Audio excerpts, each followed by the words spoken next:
আসসালামু আলাইকুম। আজকে আমরা অর্গানিক কেমিস্ট্রিতে কিছু গুরুত্বপূর্ণ টার্মিনোলজি দেখব। আচ্ছা, তো দেখো যে এই জিনিসগুলো, এই টার্মগুলো তুমি যদি জানো তাহলে তুমি অর্গানিক পড়ার শুরুতে বা অর্গানিক এই মাঝখানে পড়তেছো এমন অবস্থায় যদি এই টার্মিনোলজিগুলো ভালোভাবে জানো তাহলে তোমার অর্গানিক আরও বেশি বুঝে বুঝে বেসিক থেকে ফিল করে পড়তে পারবা। আচ্ছা, ফিল করে পড়ার জন্য আমাদের এই টার্মগুলো সম্পর্কে ভালোভাবে জানতে হবে। আচ্ছা, তো আমি ধরো একটা টার্মের কথা বললাম যে কার্বোক্যাটায়ন। কার্বো ক্যাটায়ন। কার্বোক্যাটায়ন। এইখানে ক্যাটায়ন শব্দটা অর্থ বুঝতেছো, মানে ক্যাটায়ন শব্দতে বুঝতেছো যে এইটা আমার কোনো একটা পজিটিভকে নির্দেশ করতেছে। আর কার্বো, আমরা যেহেতু অর্গানিক কেমিস্ট্রিতে ম্যাক্সিমাম যৌগ আমরা দেখি যে কার্বন থাকে। কার্বন অবশ্যই থাকতে হবে, কার্বন থাকে। তার মানে আমি যদি এই দুইটা শব্দকে একত্রিত করি তাহলে আমি বুঝতে পারতেছি কার্বনের মাথায় প্লাস হবে। হুম তো এমন একটা জিনিস হবে যেখানে কার্বন আমার পজিটিভ হবে, তাহলে সেই জিনিসটাকে আমরা কার্বোক্যাটায়ন বলতে পারবো। তো এটা কিভাবে হবে? যে ধরো তোমার বিভাজন, আমি যদি বলি যে আমাদের বন্ড বিভাজন যেটা হয়, বিভাজন, আমি যদি একটু বিভাজনটা দেখাই, বিভাজন বিভাজন আমাদের দুই রকম হইতে পারে। বিভাজন আমাদের দুই রকমের হইতে পারে। একটা হইতে পারে হোমোলাইটিক, আরেকটা হইতে পারে আমাদের হ্যাটারোলাইটিক। আচ্ছা, তো এখানে হোমোলাইটিক কি? তোমরা যেহেতু বায়োলজি পড়ো, তো লাইটিক, লাইটিক মানে আমরা জানি যে বিভাজন বা কোনো একটা জিনিস ভেঙে ফেলা। আর হোমো, হোমো মানে তোমার সমজাতীয় কিছু একটা। আর হ্যাটারোলাইটিক, হ্যাটারোলাইটিক মানে কি? হ্যাটারো মানে অসম এবং লাইটিক মানে তো বিভাজন। তার মানে যদি হোমোলাইটিক, হোমোলাইটিক কখন হবে? হোমোলাইটিক হবে যে ধরো তোমার এরকম একটা অবস্থা যে কার্বন এবং কার্বন আছে, এবং এইখানে যে দুটো বন্ড আছে, বন্ডের ইলেকট্রন আছে, ও ওর ইলেকট্রনকে নিয়ে নিল, ও ওর ইলেকট্রনকে নিয়ে নিল। মানে এইখানে সমবিভাজন হলে একটা বন্ডে যে দুইটা ইলেকট্রন থাকে সেইখান থেকে ইন্ডিভিজুয়াল অ্যাটম একটা করে ইলেকট্রন নিয়ে গেল। এবং এখান থেকে কী তৈরি হলো? আমার কার্বন এবং কার্বন। আর হ্যাটারোলাইটিক কি? যে কার্বন এবং কোনো একটা ইসের সাথে বন্ড আছে, মনে করো এক্সের সাথে বন্ড আছে, তো এইখানে এই যে বন্ডের ইলেকট্রনটা আছে, হয় কার্বন দুইটা বন্ডের ইলেকট্রন নিয়ে নিল, নয় এক্স দুইটা বন্ডের ইলেকট্রন নিয়ে গেল। এইটাকে বলা আমরা হ্যাটারোলাইটিক বিভাজন। তো আমাদের কার্বোক্যাটায়ন সৃষ্টি হয় আমাদের মূলত আমাদের হ্যাটারোলাইটিক বিভাজন থেকে। তো দেখো, মনে করো কার্বনের সাথে এমন একটা স্পেসিস আছে যেটা তোমার অধিক তড়িৎ ঋণাত্মক। আমরা জানি কার্বনের তড়িৎ ঋণাত্মক 2.5। তো 2.5-এর থেকে যদি অধিক ঋণাত্মক তড়িৎ ঋণাত্মক হয় এই এক্স, তাহলে কি করবে? এই বন্ডের ইলেকট্রনটা যখন তোমার একটা রিয়াকশন মধ্য দিয়ে যাবে, মানে রিয়াকশন করতে হবে, তখন অবশ্যই সবগুলো বন্ধন ভাঙতে হবে। তো তখন দেখা যায় যে আমার এই এক্সটা বেশি তড়িৎ ঋণাত্মক হওয়ার কারণে বন্ডের ইলেকট্রনটাকে সে নিজে নিয়ে সে এক্স মাইনাস হিসেবে বের হয়ে যায়। তাহলে বাকি থাকে আমার কার্বন প্লাস। এইভাবে করে আমার কার্বোক্যাটায়ন তৈরি হয়। যেমন আমি যদি উদাহরণ দিই একটা, CH3Cl। তো এইখান থেকে যদি ভাঙে বন্ডটা, তাহলে এটা অনেকটা এরকম হয়, CH3 plus plus chlorine minus. তো এইটা আমার একটা কার্বোক্যাটায়ন। আর আমি একইভাবে যদি বলি কার্বো অ্যানায়ন, কার্বানায়ন বা কার্বো অ্যানায়ন, কার্বানায়ন। আচ্ছা, কার্বানায়ন মানে কি? এইখানে একটা অ্যানায়ন একটা কিছু থাকবে, মানে এখানে একটা মাইনাস কিছু থাকবে, এবং কার্বা মানে কার্বনের একটা কম্পাউন্ড থাকবে। তার মানে আমি যদি বলি টোটাল হবে আমার কার্বন মাইনাস। তো এমন কখন হবে? যখন আমার কার্বন এবং মনে করো এক্স আছে, এইখানে হ্যাটারোলাইটিক বিভাজন তো হবেই, বাট এইখানে বন্ডের ইলেকট্রনটাকে কার্বন নিজের দিকে নিয়ে নিবে। তার জন্য কি হইতে হবে? তার জন্য এই যে এক্সের ইলেকট্রোনেগেটিভিটি 2.5 থেকে অবশ্যই কম হইতে হবে। 2.5 থেকে অবশ্যই কম হইতে হবে, তখনই দেখা যাবে কার্বন ইলেকট্রন নিজের দিকে নিয়ে নিবে। যেমন আমি যদি উদাহরণ দিই, তাহলে CH4, এইখান থেকে কী হবে? ধরো এরকম একটা হলো CH3 minus plus H plus. তো এরকম হইতে পারে, মানে তোমার কার্বন এবং হাইড্রোজেনের যে বন্ডটা আছে এইখান থেকে কার্বন নিজের দিকে নিয়ে নিল এবং হাইড্রোজেন প্লাস হিসাবে বের হয়ে গেল, মানে সে নিজের ইলেকট্রনকে হারাইলো, বন্ডের ইলেকট্রনকে হারাইলো।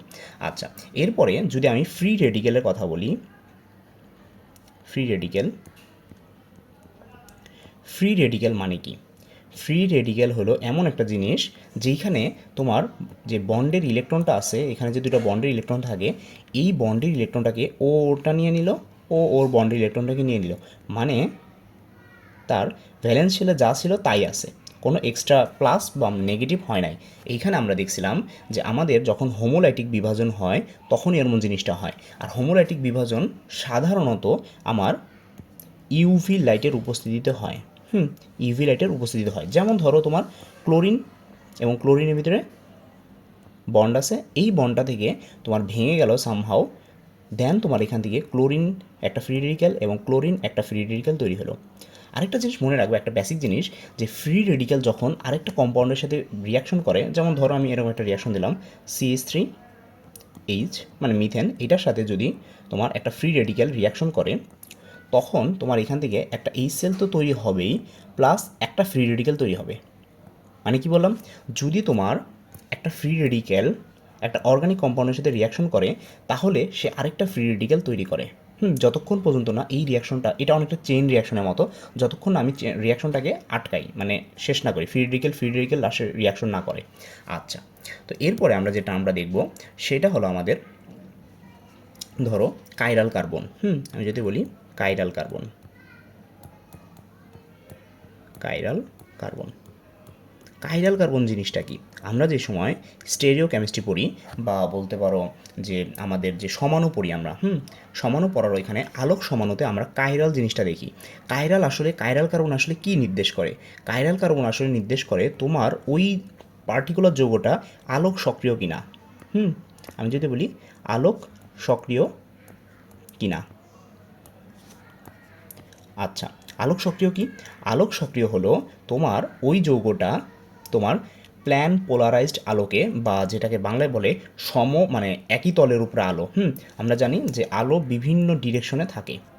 এরকম মনে করো বিভিন্ন ডিরেকশনে একটা আলো আছে, সেই আলোটাকে নিকল প্রিজমের ভিতর দিয়ে বা পোলারাইজিং ফিল্টারের মধ্য দিয়ে তুমি পাস করাইছো, এবং এইখান থেকে তোমার শুধুমাত্র এক সমতলে আলোটা আছে।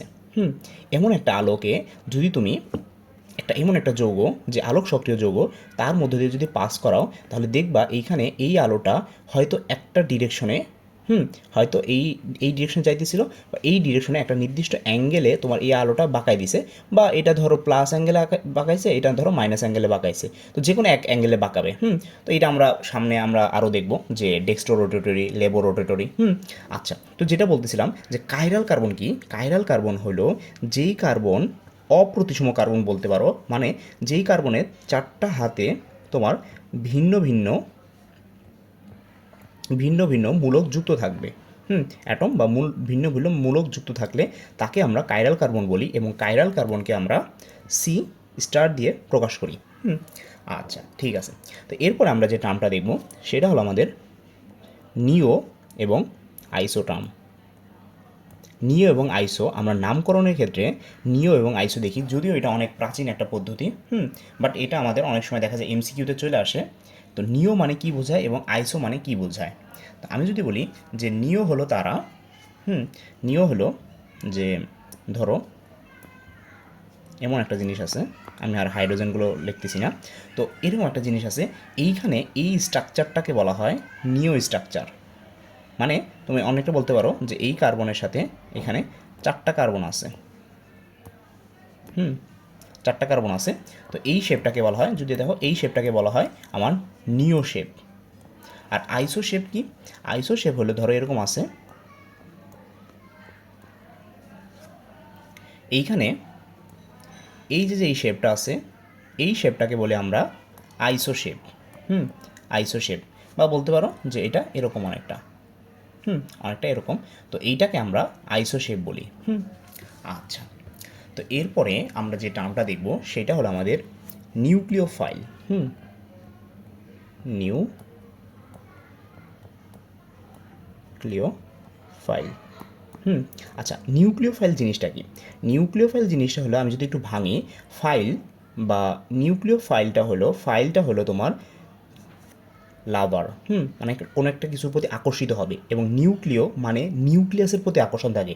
সাধারণভাবে আমরা জানি যে নিউক্লিয়াস থাকে আমার পজিটিভ একটা জিনিস, তার মানে পজিটিভ কোনো একটা জিনিসের প্রতি আকর্ষণ, তার মানে কি হইতে পারে?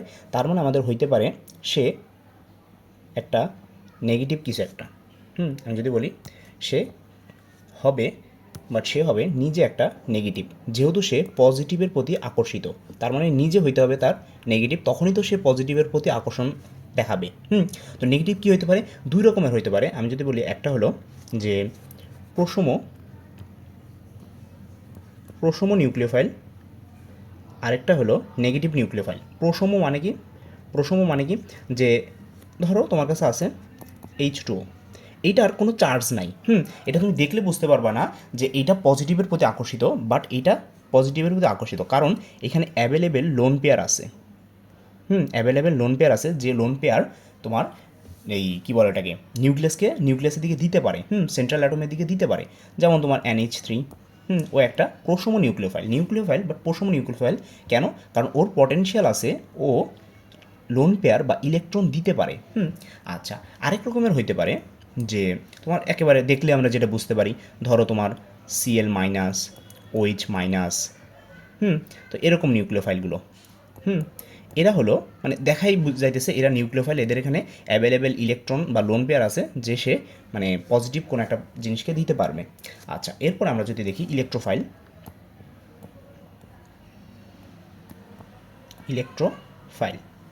ঠিক একইভাবে ফাইল জিনিসটা হলো কোনো কিছুর প্রতি আকর্ষণ, এবং ইলেকট্রন তার মানে বুঝতে পারতেছো যে আমার এইখানে ইলেকট্রনের প্রতি বা একটা মাইনাস কিছু একটা প্রতি আমার আকর্ষিত হবে, যেখানে আমার অ্যাভেলেবেল ইলেকট্রন আছে, যেখানে ডেনসিটি আছে, ইলেকট্রন ডেনসিটি আছে, সেইখানে আমার কোনো একটা কিছু, কোনো একটা স্পেসিস আমার আকর্ষিত হবে, তার মানে সে নিজে হইতে হবে পজিটিভ, তাহলেই তো সেই ইলেকট্রনের প্রতি আকর্ষণ দেখাবে। তাহলে পজিটিভ কী হইতে পারে, এইখানে আবার প্রশম হইতে পারে, আবার দেখলে বোঝা যায় এরকম হইতে পারে। তো প্রশম কী হইতে পারে, যে ধরো তোমার AlCl3, অ্যালুমিনিয়াম ট্রাইক্লোরাইড বা তোমার বোরন ট্রাইফ্লোরাইড, তো এইগুলো হইতে পারে। কেন হইতে পারে, কারণ অ্যালুমিনিয়ামের এখানে অষ্টক অসম্পূর্ণ আছে, বা বোরন ট্রাইফ্লোরাইডের এখানে অষ্টক অসম্পূর্ণ আছে, যার কারণে সে বাইরে থেকে আরও ইলেকট্রন নিতে পারে। এগুলো অনেকটা বলতে পারো Luis acid, electrophile Luis acid হিসেবে কাজ করে। এবং যদি ইলেকট্রোফাইল যদি আমি পজিটিভ দেখাই, ধরো কপার প্লাস, বা ধরো তোমার CH3 প্লাস, বা NO2 প্লাস, তো এইগুলো আমাদের হলো মানে একেবারে ইলেকট্রোফাইল, যেগুলো আমার পজিটিভ চার্জ আছে, ক্যাটায়নিক, আর এগুলো হলো আমার প্রশমন। আচ্ছা, তো এরপরে আমরা দেখব যে আমার নিউক্লিওফিলিক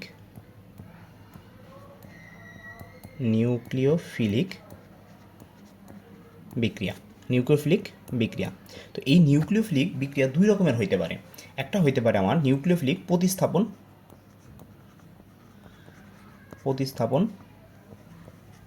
আরেকটা হইতে পারে আমার নিউক্লিওফিলিক সংযোজন। কি বললাম, একটা হইতে পারে আমার নিউক্লিওফিলিক প্রতিস্থাপন, আরেকটা হইতে পারে আমার নিউক্লিওফিলিক সংযোজন। এখন প্রতিস্থাপন যদি হয়, তাহলে সে কি করবে, কোনো একটা নিউক্লিওফাইলকে সে প্রতিস্থাপন করবে। মানে আমি যদি বলি প্রতিস্থাপনের কথা, ধরো এরকম আছে CH3Cl, Cl, তো আরেকটা আছে ধরো OH মাইনাস। তো এখানে কি করবে, এইটা কিন্তু নিজেও একটা নিউক্লিওফাইল, ও কি করবে, ও এইখান থেকে চলে যাবে, যেহেতু প্রতিস্থাপন তার মানে ওকে এখানে চলে যেতে হবে, এবং ও এখানে এসে বসবে, এবং প্রোডাক্টটা হবে CH3OH। এটা আমরা কোথায় দেখছি, এটা আমরা দেখছি SN1 বা SN2-তে, ইউনিমলিকুলার নিউক্লিওফিলিক সাবস্টিটিউশন রিয়াকশন বা বাইমলিকুলার নিউক্লিওফিলিক সাবস্টিটিউশন রিয়াকশন। তো এটা হলো আমাদের এইখানে SN1 আর হলো SN2। আর যদি সংযোজনের কথা বলি, তার মানে কি হবে, আমার একটা নিউক্লিওফাইল থাকবে, মানে আমার একটা প্লাস একটা স্পেসিস থাকবে, কার্বন থাকবে, সেইখানে আমার বাইরে থেকে একটা নিউক্লিওফাইল এসে যুক্ত হবে, তাহলে সেইটাকে আমরা বলবো সংযোজন বিক্রিয়া। যেমন এমন হইতে পারে যে ধরো তোমার অ্যালডিহাইড, আমি যদি বলি CH3CHO, এটা অ্যালডিহাইড, এটাকে আমি একটু গাঠনিক সংকেতে লিখি, তাহলে কেমন হবে, CH3COH। তো এইখানে কি হয়, এইখানে আমার এই অক্সিজেন তার ইলেকট্রোনেগেটিভিটি বা তড়িৎ ঋণাত্মক বেশি দেখে এখানে পাই বন্ডের ইলেকট্রনটাকে নিজের দিকে নিয়ে নিবে, যার কারণে ও হয়ে যাবে ডেল্টা মাইনাস আর ও হয়ে যাবে ডেল্টা প্লাস। তখন বাইরে থেকে খুব সহজে আমার একটা নিউক্লিওফাইল, ধরো আমি সায়ানাইড ধরলাম, তো এই নিউক্লিওফাইলটা খুব সহজে এখানে আমার যুক্ত হতে পারবে এবং এইখানে যে রিয়াকশনটা দিবে, এই যে এটা হইলো, এইটাকে তখন আমরা বলি একটা নিউক্লিওফিলিক সংযোজন বিক্রিয়া, যেগুলো আমাদের অ্যালডিহাইড, কিটোন এরা দেয়। আচ্ছা ঠিক আছে। তো এরপর আমরা দেখব ইলেকট্রোফিলিক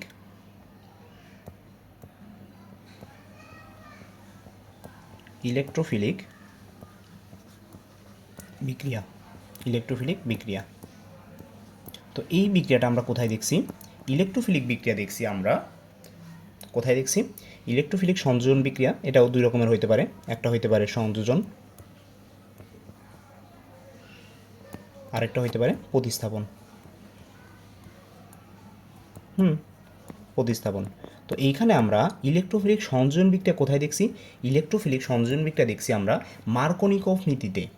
মার্কনিকভ নীতিতে, যে ধরো তোমার এরকম একটা রিয়াকশন আছে, CH2 একটা যৌগ আছে CH2CH2, তো এইখানে আমার বাইরে থেকে একটা ধরো HCl, তো এইখানে এই HCl এর এখানে প্রথমে দেখা যায় যে আমার এই যে এখানে পাই বন্ড আছে, পাই বন্ড মানে কি, এখানে আমার পাই বন্ডটা হলো খুব সহজে ভেঙে যায়। আমি যদি বলি এটা পাই, এটা সিগমা, পাই বন্ডটা খুব সহজে ভেঙে যায় যেহেতু তার এনার্জি কম, তার স্ট্রেংথ কম, তার মানে সে খুব সহজে ভেঙে যায়। তার মানে এইখানে আমার অ্যাভেলেবেল ইলেকট্রন আছে, তো যার কারণে দেখা যায় যে আমার এই H+ আমার এইখানে বা এইখানে, আমি যদি এখানে আর ওইভাবে মার্কনিকভ নীতি দেখাই দিছি না, তো এখানে যুক্ত হতে পারে কী জন্য? মানে ইলেকট্রনের অ্যাবিলিটির জন্য, মানে ইলেকট্রন এখানে অ্যাভেলেবেল আছে, যার কারণে আমার একটা পজিটিভ স্পেসিস এখান থেকে আমার H+ হয়, এই H+টা খুব সহজে এখানে আমার যুক্ত হতে পারে। তো এটা গেল আমার ইলেকট্রোফিলিক সংযোজন বিক্রিয়া, যেটা আমার মার্কনিকভ নীতির একটা উদাহরণ। আরেকটা হতে পারে আমার ইলেকট্রোফিলিক প্রতিস্থাপন বিক্রিয়া, মানে তোমার কোনো একটা কিছুকে, কোনো একটা স্পেসিস থাকবে যেখানে আমার ইলেকট্রন ডেন্সিটি থাকবে, সেইখান থেকে কোনো একটা অবজেক্টকে প্রতিস্থাপন করে, আমার মনে করো এক্স অবজেক্টকে প্রতিস্থাপন করে আমার ওয়াই বসবে এই নেগেটিভ কারণে, মানে এই ইলেকট্রন ডেন্সিটির কারণে, এবং সে নিজে হবে পজিটিভ। এরকম কোন একটা রিয়াকশন হতে পারে? এমন রিয়াকশন হতে পারে আমার বেনজিনের ক্ষেত্রে।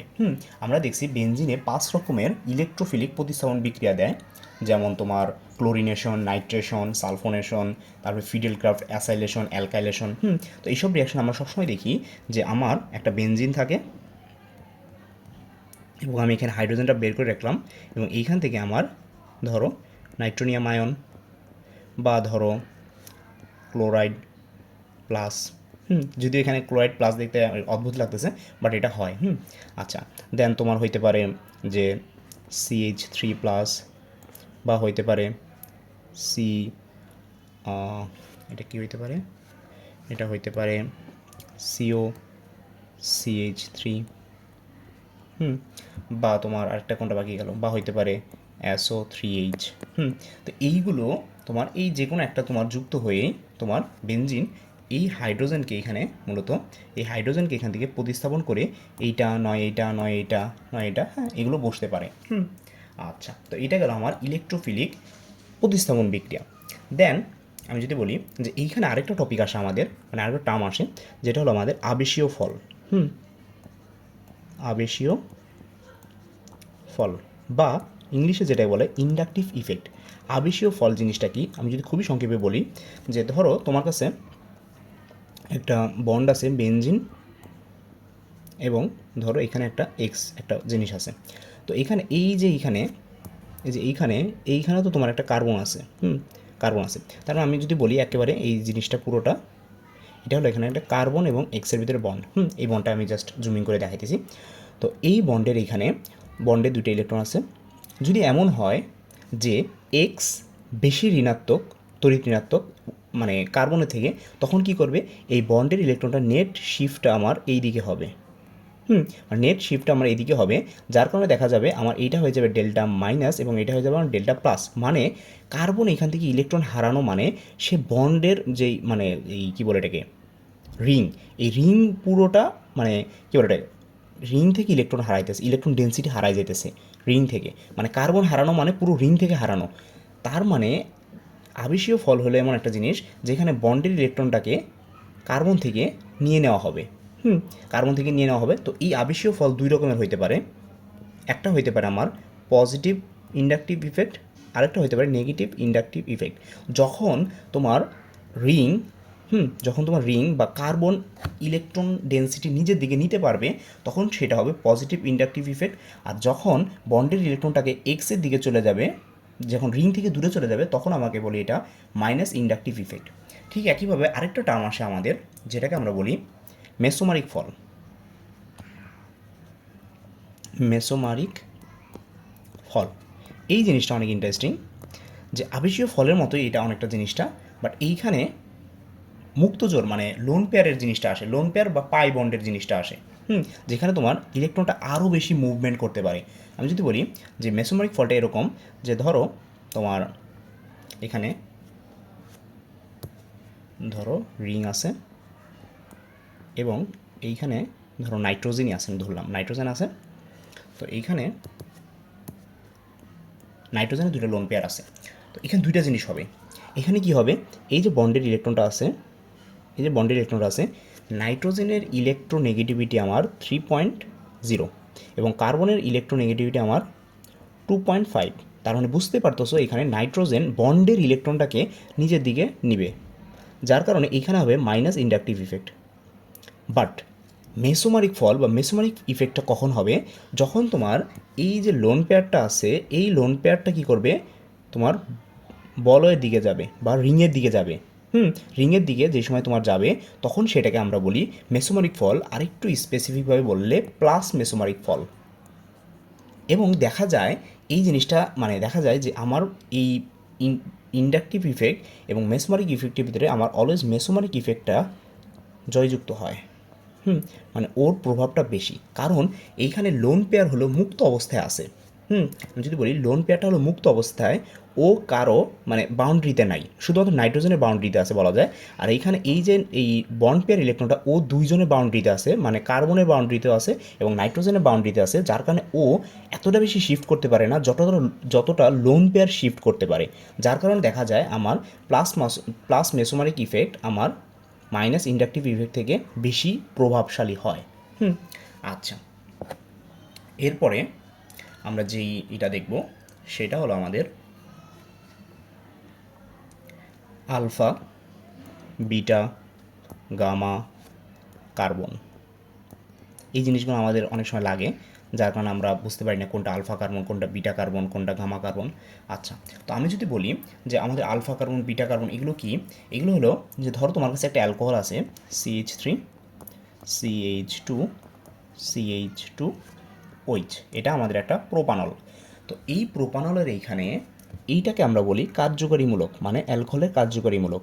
তো এই কার্যকরীমূলকটা সরাসরি যে কার্বনের সাথে যুক্ত থাকে তাকে আমরা বলি আলফা কার্বন, এবং এই আলফা কার্বন সরাসরি যেই কার্বনের সাথে যুক্ত থাকে সেটাকে আমরা বলি বিটা কার্বন, এবং এই বিটা কার্বন সরাসরি যে কার্বনের সাথে যুক্ত থাকে সেটাকে আমরা বলি গামা কার্বন। বুঝতে পারছো? তো এমনও হইতে পারে যে ধরো তোমার, আমি তো এটা লিনিয়ার রাখলাম, এমনও হইতে পারে CH3 CH3OH, এমন হতে পারে। তাহলে কি হবে, তাহলে আমার এখানে আমি যদি বলি যে এইটা আমার হলো কার্যকরীমূলক, তার মানে এটার সাথে সরাসরি যে যুক্ত আছে এইটা হবে আমার আলফা কার্বন। এখন আলফা কার্বনের সাথে সরাসরি যুক্ত আছে দুইটা কার্বন, এই একটা কার্বন এবং এই একটা কার্বন, তার মানে এইটাও আমার বিটা কার্বন এবং এইটাও আমার বিটা কার্বন। বুঝতে পারছো? তার মানে আমার এখানে দুইটা বিটা কার্বন। আচ্ছা, তো এটার সাথে সাথে আরেকটা বলে দিই, মানে আরেকটা টার্ম যেটা আমাদের বিটা ইলিমিনেশন। বিটা ইলিমিনেশন যেটা আমরা মেকানিজমে দেখি, ইলিমিনেশন মেকানিজমে দেখি। বিটা ইলিমিনেশন মানে কি, যে আচ্ছা আরেকটা টপিক, এটার সাথেই একটা টপিক, যেটা হলো যদি আলফা কার্বনের সাথে যেই হাইড্রোজেনগুলো যুক্ত থাকে সেই হাইড্রোজেনগুলোকে আমরা বলি আলফা হাইড্রোজেন, এবং বিটা কার্বনের সাথে যে হাইড্রোজেনগুলো যুক্ত থাকে সেটাকে আমরা বলি বিটা হাইড্রোজেন, এবং এটা গামা হাইড্রোজেন। আচ্ছা ঠিক আছে, তাহলে বিটা ইলিমিনেশন কি এখন বুঝতে সুবিধা হবে। বিটা ইলিমিনেশন হলো যে বিটা কার্বন থেকে হাইড্রোজেন অপসারণ। কি বললাম? বিটা কার্বন থেকে হাইড্রোজেনের অপসারণ। আমি যদি একটা এক্সাম্পল দিই তাহলে বুঝতে হয়তো সুবিধা হবে।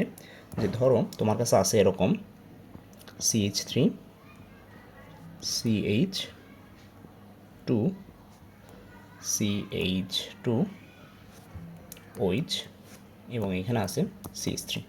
তো এমন একটা উদাহরণ আছে, এটা একটা আমাদের অ্যালকোহল। তো এখন এই অ্যালকোহল থেকে মনে করো তুমি কি করবা, পানি শোষণ করবা, H2 কে বের করে দিবা। এখন তোমার এইখান থেকে OH, দেখো H2-তে আমরা কি জানি যে OH থাকবে এবং আমার একটা H থাকবে, তার মানে OH লাগবে, আমার H লাগবে। দেখো এইখানে আমার OH রেডি আছে, আমার লাগবে একটা এইচ। এখন এই এইচটা কোথায় থেকে নিবে, এইখান থেকে নিবে নাকি এইখান থেকে নিবে নাকি এইখান থেকে নিবে, কোথায় থেকে আমার এইচটা নিবে? এইখান থেকে দেখা যায় যে তোমার ইলিমিনেশন রিয়াকশনে বিটা কার্বন থেকে আমার হাইড্রোজেনকে নেয়। কি বললাম, বিটা কার্বন থেকে হাইড্রোজেনকে আমার নেয়। তো এইখানে একটা কথা আছে যে কোন কার্বন থেকে নিতে পারবে। দেখো আমি যদি বলি যে এইখানে এই কার্বন আছে, এইখানে বিটা কার্বন আছে, বিটা হাইড্রোজেন আছে এবং এইখানেও বিটা হাইড্রোজেন আছে, কোথায় থেকে নিবে? তো এইটা একটা সহজ একটা জিনিস যে গরিব আরও গরিব হয়, মানে যেইখানে তোমার কম হাইড্রোজেন আছে সেইখান থেকে নেয়। এখন বলতে পারো ভাই এটা তো শর্টকাট, বাট মানে এটার ফুল ডিটেলস কি? এটার ফুল ডিটেলস হলো কি যে তোমার সিস ট্রান্সে আসে, হ্যাঁ, সিস ট্রান্সে যেটা তোমার বেশি স্টেবল হয় আর কি, বা বলতে পারো যে স্টেরিওকেমিস্ট্রি এখানে ব্যাপার আসে। আচ্ছা, তো দেখো আমি যদি বলি যে এখান থেকে যদি তুমি এইটা নাও, তাহলে দুইটা কেসে আমি এখানে দেখাই। দেখো তাহলে কী হয়, প্রথম কেসে মনে করো এইটা থেকে নিল, তাহলে কি হয়, CH3 CH,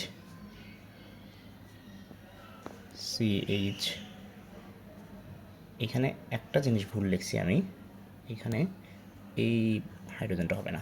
আচ্ছা ঠিক আছে, এবার ঠিক আছে। তাহলে CH আর এখানে আসে CH3। এইটা একটা জিনিস আসে, যদিও এটা হবে মেজর প্রোডাক্ট। আরেকটা প্রোডাক্ট হয়, দেখো আমি এটাও লিখি, কী হতে পারে, CH3 CH2 CH2 CH2, এটাও তোমার একটা হইতে পারে। আচ্ছা, তো এখানে এটা হবে মাইনর প্রোডাক্ট এবং এটা হবে আমার মেজর প্রোডাক্ট। কেন? এটা যদি আমি একটু ভাঙিয়ে লিখি, সিস্টেন্সে লিখি, তাহলে দেখো এটা এরকম হয় অনেকটা।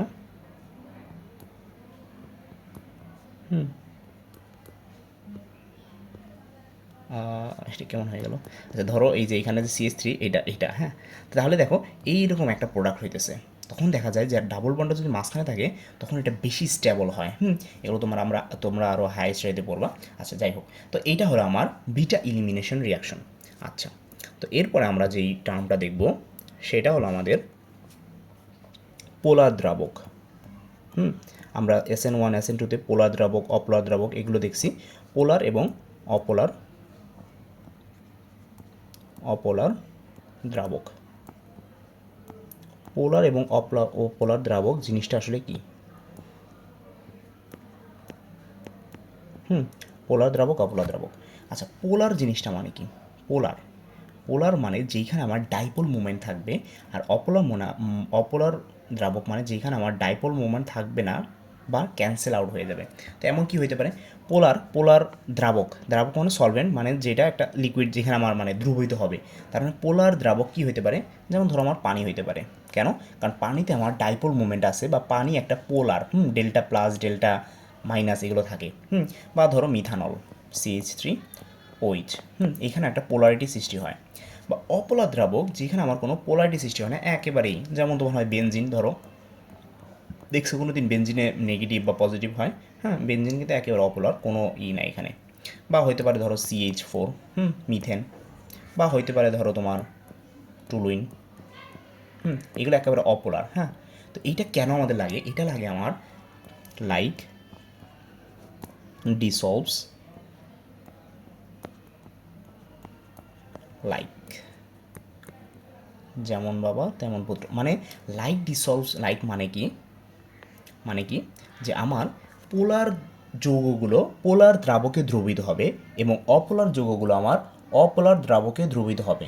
মানে আমি যদি বলি যে পানিতে আমার কোনো দিনও বেনজিন, আমি যদি পানির মধ্যে বেনজিন দিই, মনে করো আমার কাছে একটা দ্রবণ আছে, এটা হলো আমার পানি আছে, এবং আমি কি করলাম, এইটার ভিতরে বেনজিন দিলাম।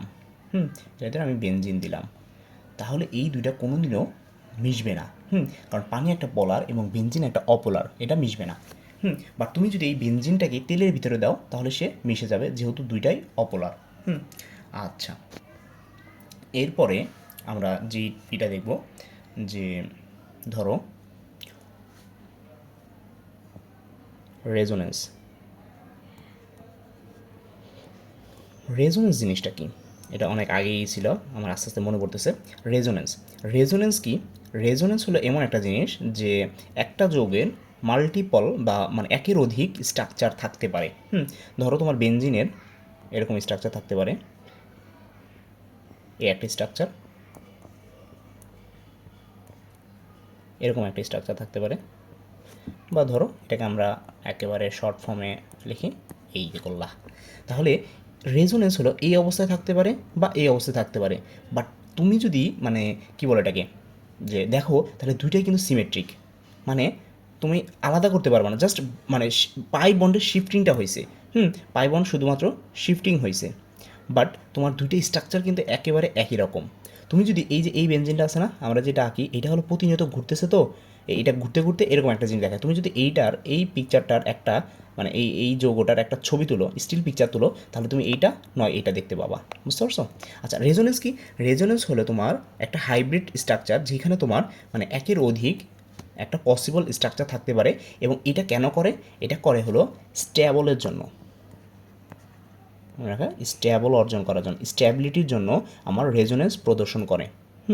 স্ট্যাবলের জন্য, বেনজিন স্ট্যাবল হওয়ার জন্য আমার মূলত রেজোনেন্স কাঠামো দেখায় বা রেজোনেন্স ধর্ম দেখায়।